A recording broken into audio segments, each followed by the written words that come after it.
So stock clearance sale ಅಲ್ಲಿ ಇವತ್ತು ನಾವು ತೋರಿಸ್ತಾ ಇರೋದು ಎಕ್ಸೆಲ್ ಅಲ್ಲಿ Alia cut designs actually. So ಇದು ಟಾಪ್ ಅಂಡ್ ಬಾಟಮ್ ಮಾತ್ರ ಸಿಕ್ಕತ್ತೆ. ಪ್ರೀವಿಯಸ್ಲಿ ಪ್ರೈಸ್ ಬಂದು 850 ಅಬೌವ್, ಈಗ 699 ಮಾತ್ರ. ಫ್ರೀ ಶಿಪ್ಪಿಂಗ್ ಪ್ರೊವೈಡ್ ಮಾಡ್ತೀವಿ. ತುಂಬಾ ಚೆನ್ನಾಗಿರುತ್ತೆ ಆಕ್ಚುಲಿ. ಸೊ ಒಂದು ಎರಡು ಓಪನ್ ಮಾಡಿ ತೋರಿಸ್ತೀವಿ ನೋಡಿ. ಸೊ ಈ ರೀತಿ ಟಾಪ್ ಬರುತ್ತೆ ನೋಡಿ, ಈ ರೀತಿ ಟಾಪ್ ಬರುತ್ತೆ ವಿತ್ ಸೈಡ್ ಸ್ಲಿಟ್ ಇರುತ್ತೆ. ಆಕ್ಚುಲಿ ನೋಡ್ತೀನಿ ಸೈಡ್ ಸ್ಲಿಟ್ ಇದೆಯಾ ಅಂತ.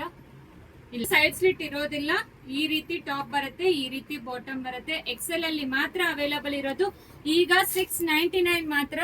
ಸೊ ಫ್ರೀ ಶಿಪ್ಪಿಂಗ್ ಪ್ರೊವೈಡ್ ಮಾಡ್ತೀವಿ. ಬೇಗ ಆರ್ಡರ್ ಪ್ಲೇಸ್ ಮಾಡ್ಕೊಳ್ಳಿ. ಇದಕ್ಕೆ ಸೈಡ್ ಕಟ್ ಬರುತ್ತೆ, ಆಲಿಯಾ ಕಟ್ ಈ ರೀತಿ, ಟಾಪ್ ಈ ರೀತಿ, ಬಾಟಮ್ ಈ ರೀತಿ. ಎಕ್ಸೆಲ್ ಅಲ್ಲಿ ಮಾತ್ರ ಮತ್ತೇನೋ ಹೇಳ್ತೀನಿ. ಸೊ ಫ್ರೀ ಶಿಪ್ಪಿಂಗ್ ಪ್ರೊವೈಡ್ ಮಾಡ್ತೀವಿ. ನಮ್ದು ಸ್ಟಾಕ್ ಕ್ಲಿಯರೆನ್ಸ್ ಸೇಲ್ ಮಾಡ್ತಾ ಇದೀವಿ ಸ್ಟೋರ್ ಆನಿವರ್ಸರಿಗೆ. ಇದೊಂದು ಯೆಲ್ಲೋ ಕಲರ್ ಇದೆ ನೋಡಿ. ಸೊ ಲಿಮಿಟೆಡ್ ಪೀಸಸ್ ಅವೈಲಬಲ್ ಇರೋದು, ಅದಕ್ಕೆ ಪ್ರತಿದಿನಾನು ವಿಡಿಯೋ ಹಾಕ್ತಾ ಇರ್ತೀವಿ. ನಾರ್ಮಲ್ ಸೈಜ್ ಅಲ್ಲಿ ತುಂಬಾ ಜನ ಕೇಳ್ತಾ ಇರ್ತೀರಾ, ಅವರಿಗೋಸ್ಕರನೇ ಇದು 9 o'clock ದಿನಾನು ವಿಡಿಯೋ ಬರುತ್ತೆ. ನಾರ್ಮಲ್ ಸೈಜ್ ಅಲ್ಲಿ ಯಾವ್ದು ಇದೆಯೋ ಇದನ್ನು ನೋಡಿ, ತುಂಬಾ ಚೆನ್ನಾಗಿರುತ್ತೆ. ಎಲ್ಲಾನು ಜಸ್ಟ್ 699ಗೆ ಕೊಡ್ತಾ ಇದೀವಿ. ಯಾವ್ದು ಬೇಕೋ ಸ್ಕ್ರೀನ್ ಶಾಟ್ ಮಾಡ್ಕೊಂಡು ವಾಟ್ಸಪ್ ಅಲ್ಲಿ ಮೆಸೇಜ್ ಮಾಡಿ. ಒಂದು 10 ಪೀಸ್ ಇರೋದು 10 ಪೀಸನ್ನು ತೋರಿಸ್ತೀವಿ. ಸೊ ಸಿಒಡಿ ಆಪ್ಷನ್ ಯಾವ ಕಾರಣಕ್ಕೂ ಇರೋದಿಲ್ಲ, ಡ್ಯಾಮೇಜಸ್ ಯಾವ ಕಾರಣಕ್ಕೂ ಇರೋದಿಲ್ಲ. ಇದನ್ನು ಸೈಡ್ ಕಟ್ಟೆ ಬರುತ್ತೆ ನೋಡಿ, ನೆಕ್ ಯಾವ ತರ ಇದೆ ಅಂತ. ಸೊ ಇದು ಮೂರೂ ಇದೆ. ಯಾವ್ದು ಬೇಕೋ ಸ್ಕ್ರೀನ್ ಶಾಟ್